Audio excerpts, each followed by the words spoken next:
Jordan Peterson, thank you so much for joining me. This Alliance for Responsible Citizenship, great speakers, sold out.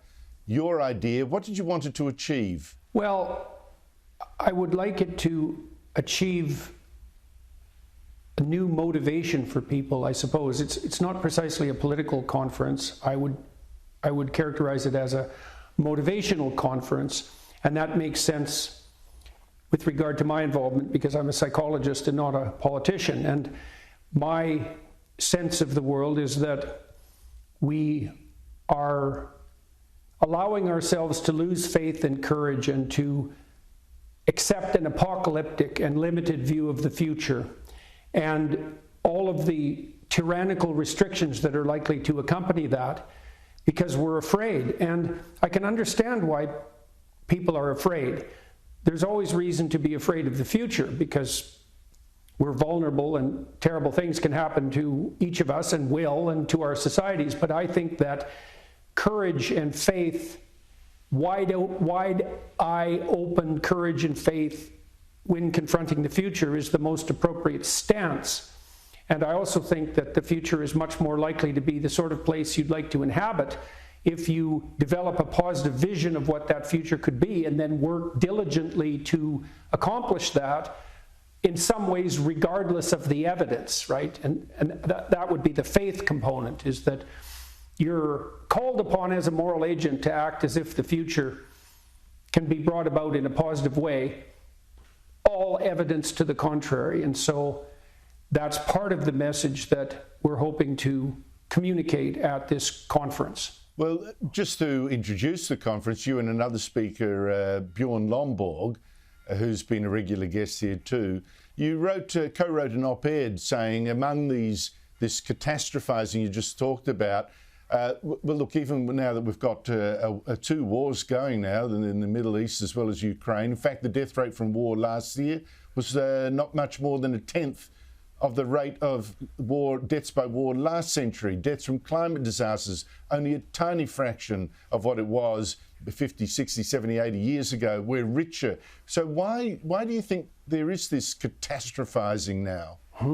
Well, I think it's partly a consequence of our lack of genuine historical knowledge, and that's something that Bjorn has been very good at making public because he's very careful with his statistical models and his description of the actual past as opposed to the hypothetical past. And then I think that it's easier for bad news to sell, and in a marketplace where legacy media sources in particular, and perhaps everyone else, are desperate for clicks, it's easier to attract people's attention to the negative than it is to attract their attention to the positive. It's also easy if you're no longer naive and you say move from naive to cynical, which is a step towards wisdom, to assume that a clear-headed person would take a dire view of the future with all the terrible things that might make themselves manifest. But I think there's a step past that bitter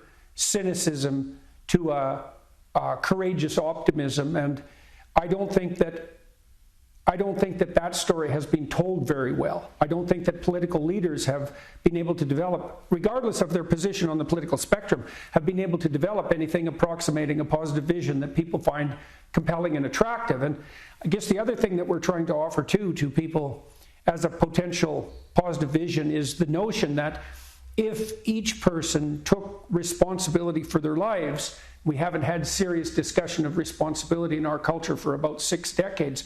If each person took the requisite responsibility that could be part and parcel of their lives, they would find something useful and interesting and adventurous and compelling to do, and they wouldn't put themselves in a position where they were likely to fall sway to the blandishments of utopian centralizing globalists. And so part of the vision of ARC2 is a vision of subsidiarity, and that's an ancient concept. It's really the basis for a sophisticated conservatism, and it's predicated on the notion that true identity is to be found in the adoption of a hierarchical social mode of being. So you take responsibility for yourself, and if you can do that, then you take responsibility for your intimate partner, your wife or your husband, and if you can manage that together, well, which will keep you occupied in the attempt, then you could perhaps dare to raise a family, and maybe you could organize that properly, and that would also give you something to do. And then maybe you can extend that ability out into the local community, and you can build your identity upward to a more and more inclusive, more and more inclusive and generalized levels, and find additional responsibility and meaning along the way. And one of the things we're really striving to do with this organization is to try to communicate to people the fact that the alternative to the top-down, centralizing, totalitarian, globalist vision isn't another vision of that sort. It's more the dissemination of the idea that each person has a very important role to play in bringing about a positive future, and the attempt to offer encouragement to people and recognition to them if they're actually doing that. And, you know, I've been very heartened by this as I've toured around the world, because I've been talking about the relationship between responsibility and meaning to my audiences and in my books for quite a long time. And it isn't part of our culture anymore that we don't do a good job of communicating the fact that the meaning that will sustain you in your life, especially through the difficult times, is to be found in the adoption of the fullest responsibility you can manage, and that's simultaneously the adventure of your life, and that if you do take all that on, then there's no reason for you to be a slave to the vision of someone or multiple someones who might want to control your destiny, the destiny that you've abandoned. And so we've brought together people like Lomborg is a very good example, Bjorn Lomborg, who is very good at facing problems forthrightly and determining actual solutions, and pointing out as well that they're well within our capacity to manage. I don't believe that we have to face an apocalyptic future of diminishing expectations. I don't believe the planet has too many people on it. I think that if we got our act together, even more than we have already, that the world could be an abundant place with plenty of opportunity for everyone. I think what we should be working toward is to make everyone as wealthy in the deeper sense as possible, and that if we did that as well, that people would start taking care of the environment on their own, because that's what happens when people have enough money so that they don't have to burn up the present to ensure that the future will exist at all. The thing is, you might have to talk down my own sense of alarm, because while I totally agree with you about the climate crisis, the exaggeration of it, the so-called climate crisis, and the fact we are getting richer, the fact the world has been more peaceful than historically, what does alarm me is the trashing of Western society that's produced all that. There seems to be a concerted attack on Western civilization, on its history, on its freedoms, instead of any appreciation for it. And without appreciation for it, you're not going to defend it. Yeah, well, you expose the nakedness of your ancestors, so to speak, at your own peril. Right? We like to parade around our comparative virtue in the West because that's an easy way of appearing moral, and we do that by proclaiming as loudly as we possibly can that we're better in every way that can possibly be imagined than everyone who came before us. And there's a tremendous and desperate ingratitude in that, and it is very dangerous. It's not surprising that you would be alarmed by that. I think it is very alarming. It's easy for ungrateful people to take what they have for granted, and we would be fools in the West to take what we have for granted, because it's a bloody miracle that, for me, as far as I'm concerned, it's always a bloody miracle that there aren't constant, terrible riots in the street and everything in flames. And we've had things comparatively good enough for long enough so that we've forgotten just how awful things can be. But I don't think that means that the situation is hopeless by any stretch of the imagination, because the other thing that I have observed, again in my lectures and as a consequence of the effect I've seen of the information that I've been relaying to people, is that you can remind people what's noble and virtuous about the culture that they exist in, while still being completely clear-headed and open-eyed about the catastrophes of the past and the present, and that you can invite people back to the to the noble adventure of the West, let's say, and people respond very positively to that, especially if you can break it down to the point where they can determine how to implement positive changes in their own life. And that's, I suppose, the psychological component of this. And so I don't think that the situation is desperate, although it's dire. We're in a strange time because we have more opportunity in front of us and more potential for catastrophe than we have had at any point in the past. And the reason for that is that we're much more technologically powerful and that things are transforming at a much more rapid rate than they ever have. And so that means that we could all go to hell in a handbasket in a particularly spectacular way, and we could create a deeper hell than any we've ever managed to produce in the past, which is really saying something. But I would say, by the same token, we could produce a world that's much better than anything we could have ever dreamed of, and that's an equally likely outcome, assuming that that's what we decided to aim for. And so, and I also think that things are changing fast enough now, so we will see the consequences of that decision play out in the lifetime, in the near lifetime of people over the next few decades. Now, you might say, well, which of those two likelihoods is most likely to make itself manifest, the hell we could produce or the comparative, promised land of abundance and opportunity? And I would say that depends, and I really mean this and believe it, that depends on the decision of every single person who's currently alive. If we all aim up and we do what's necessary to make aiming up a reality, then we have an unlimited horizon in front of us. But if we are foolish and frightened and tyrannical and narcissistic and ungrateful and sinful, for that matter, then we could make things pretty damn miserable, and we could do it fast. We got a touch of that.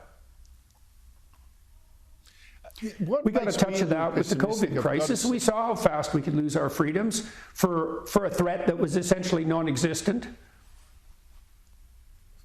Well, but this is the point. You're exactly correct there. I wonder whether my pessimism is from the fact that freedom seems under threat internally and externally. First, internally, it seems we've swung from a love of freedom to a fear of it. There's a fear of free speech, for instance, a fear of individualism. Instead, we're now getting a new tribalism, new identity politics, race politics, censorship. You're being an attempt to censor you by the organisation representing psychiatrists in Canada, for instance, now. Increasing fear of freedom. Is that how you see it? Well, it's a real dichotomy, isn't it? Because although my clinical license, for example, is under threat in Canada, the threat is illusory as well as real, because there isn't really anything the board of psychologists, the governing board of psychologists, can do to me that's going to stop me. And at the same time that my freedom to speak is curtailed, or attempts have been made to curtail it, I also have a platform of communication that's unparalleled in history. I don't mean me personally, I mean all of us, because we can communicate the way we're communicating right now across the world, and we can communicate with millions of other people. And so it's another reflection of this same dichotomy that's at least partly produced by accelerating technology, is that there are rapidly moving threats to freedom. We could easily turn into a surveillance state that would put what's being done in China to shame, where absolutely everything we did, every breath we take, would be monitored and controlled. And we have the technology to make that possible, and I think that's a real threat. Now, that doesn't mean it's inevitable. I think that people can decide that that's not the pathway that they want to walk down. Now, one relatively recent occurrence that might make you optimistic in a perverse manner is the fact that we did transform ourselves in the West into a totalitarian state for about 2 years. And we did that because we mimicked China, which was a very bad idea. And we did that because of the hypothetical threat of COVID, which was obviously massively overblown, but we rolled it back. And so what I would say about that is that it demonstrated that when push came to shove, people decided in favor of freedom and against restrictions, and that prevailed. And I see no reason why we couldn't continue to make the proper decisions as we move forward. Now, one of the things I've tried to do as I've toured around the world and written is also to inform people that the idea that we should pursue security and safety at the cost of freedom is an illusion, because I don't think there is any security and safety in life apart from what you might garner around yourself if you lived an honest and productive life. I think that we need to be more forthright, especially with young people, about the fact that life is an apocalyptic risk and always has been, but that the right attitude towards that isn't to hide yourself under your bed and cower and be triggered by every little occurrence that might upset you emotionally, but to face the world with some voluntary courage and find out as a consequence of doing that that there's a lot more to you than you think. And this is certainly something therapists have discovered, real therapists, in the last 100 years, because we know perfectly well, and every therapist worth his or her salt knows this, that if you help people confront what they're afraid of and intimidated by programmatically and strategically and voluntarily, they get much braver and more competent. And that's the right pathway forward. And if you explain that to young people, I would say, and to older people for that matter, they're pretty damn excited about that possibility, because we're built for adventure and not for security. And if you can tell the right story of adventure, then it overwhelms the attractiveness of the story of security or the story of hedonistic gratification. Well, golly, I think that message very much needs to be heard now, because what makes me worried more is at the same time that freedom is being under assault internally in the West, the censorship, etc., we see powerful countries that are authoritarian coming together in an alliance to challenge the West. You've got China, you've got Russia, Iran and North Korea. I mean, just last week, the Hamas terrorist group that attacked Israel sent a delegation to talk to Russia. Iran sent a delegation there too. You see them coming together. And meanwhile, in the West, you see protesters supporting the Hamas war on Israel. You had I don't know how many were in London as you're gathering together for this conference, 100,000 or something, crowding the London Bridge, etc. It's just frightening. Protesting, there's protests too against saving Ukraine from the Russian invasion. Yeah. It just seems to be a weak commitment to freedom inside the West, just when it's being threatened by countries that are enemies of freedom. Well, what we're seeing play out to some degree is the continued manifestation of the oppressor-oppressed narrative that's so characteristic of the totalitarian left. And in its latest guise, the Palestinians are playing the role of the unjustly oppressed. And once you accept that story, well, it's easy to get your back up about it, and there are reasons for that. But, I would say at the same time, a lot of the pretensions of the authoritarian left have been stripped away in the last month. Institutions like Harvard have taken what might be permanent stains on their reputation as a consequence of being a little bit too ideological in their approach. And then I would also say, you could also view the current conflict that's emerging in the Middle East as the last gasp of the totalitarian dictators, even in the Islamic world, because my sense is that, and I believe this to be the case, that Iran fueling Hamas did that out of desperation because they know that peace is about to break through with the Abraham Accords. And it isn't obvious to me that the countries that signed the Abraham Accords, making peace with Israel, are going to retreat from that, even in the face of these large-scale public demonstrations. I don't think Iran is going to be successful in its attempts to manipulate the Arab world back into permanent enmity with the Jews in Israel and with the Western world. Now, who knows, right? Because it's a dynamic and fluid situation, but I don't think there's any reason for despair. This could well be the last gasp of the brutal dictators. I'm not overwhelmingly naively optimistic about that, but the Abraham Accords were a major step forward, and they're not dead yet. And so I'm hoping that countries like the United Arab Emirates and Saudi Arabia, the Saudi Arabia who would have signed the Abraham Accords if they would have been approached properly, let's say by the Biden administration 2 years ago, I think they may still be on board. I think that's possibly still salvageable. And so there's room for hope even on that side of the equation. That is true. The United Arab Emirates sent out a very reassuring message of condemnation of the Hamas attacks on Israel. But you yourself were abused in a pack attack online for tweeting just after that sadistic Hamas slaughter of 1,400 Jews 3 weeks ago. Give him hell, Netanyahu. Do you regret that? I mean, should you regret it? Well, Twitter isn't a very good medium for commenting about vital matters, you know, and what I did in the aftermath of that was release a video explaining something like we talked about tonight, which was the relationship between the thugs in Iran and the support for Hamas and what's really going on behind the scenes. And, you know, that was a much more intelligent approach to the problem than my more emotional response to the Hamas brutality that unfolded in Israel. And so it's difficult to master these complex technologies of mass communication perfectly. And one of the things that I've been trying to learn is when a quick quip is appropriate and when something more thoughtful and longer form is appropriate. And in this particular situation, the longer form response was more appropriate. Do I regret it?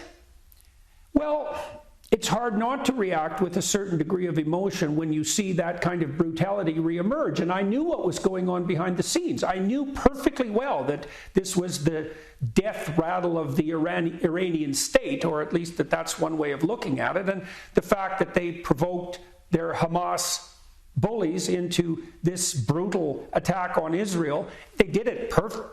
It was quite brilliant in many ways. The idea was, well, we'll have our Hamas lackeys do something so brutal that the Israelis will have to respond in kind, and given their likely military supremacy in relationship to the Hamas forces, tide will turn against the Israelis as they start to become successful. That'll divide the Arab world and scuttle the Abraham Accords. It's a pretty brilliant move, but it's a terrible thing to do in every way. I mean, I don't believe that the Arab world is properly oriented towards its own citizenry, the Islamic world, if the mullahs of Iran are their model of governance. I mean, even the people in Iran don't seem to think very highly of their totalitarian leaders.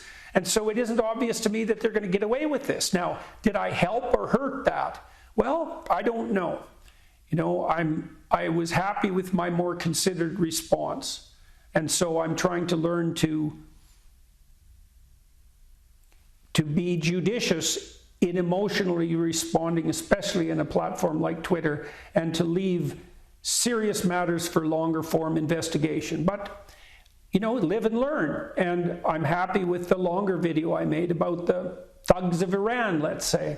So, you know, it's very difficult to do something difficult perfectly. And so you have to stumble along as you move forward and make allowances for your own stupidity. And I think that what I did was regarded to some degree as a betrayal by some of the Muslim people who had been following my work with some regard online, and that's unfortunate. And perhaps I could have handled that better, no doubt. But you know, when a situation is complex enough to cause a war, it's often going to be the case that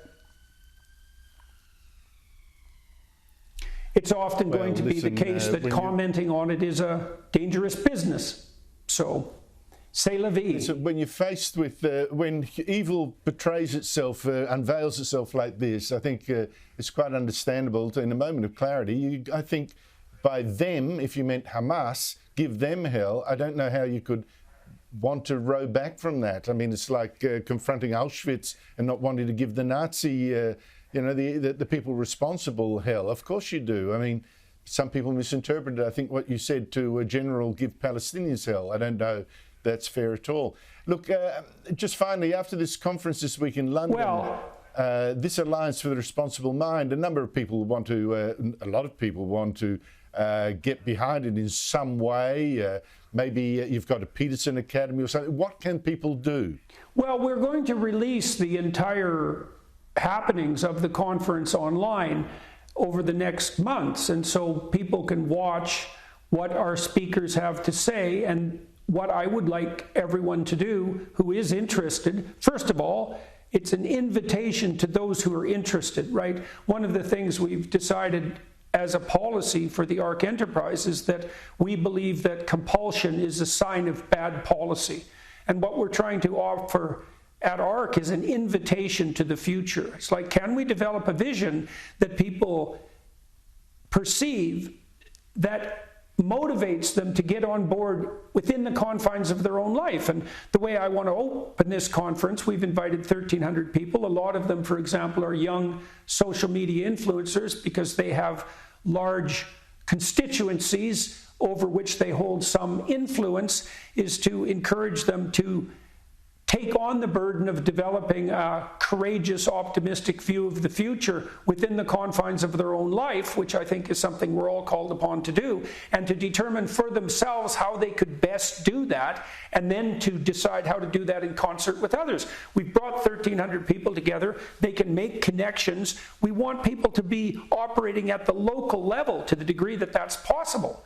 And so, now, that said, we hope that if this conference is successful, as we believe it will be, we have our 1,300 attendees, and people were very enthusiastic about participating. And I have a public event on November 1st at the O2 in London, and I believe we've sold about 12,000 tickets, so we should sell out that large venue. There's obviously large-scale public interest, and I think the proper way for that interest to manifest itself is for people to take up the banner within the confines of their own life. Now, having said that, if this conference is the success we believe it will be, the next one will be much larger, and we're going to do everything we can to try to make this a process that the public, the individuals that make up the citizens of the West, and hopefully to the degree that it's possible the rest of the world, can take up this on their own account and figure out how to move a positive vision forward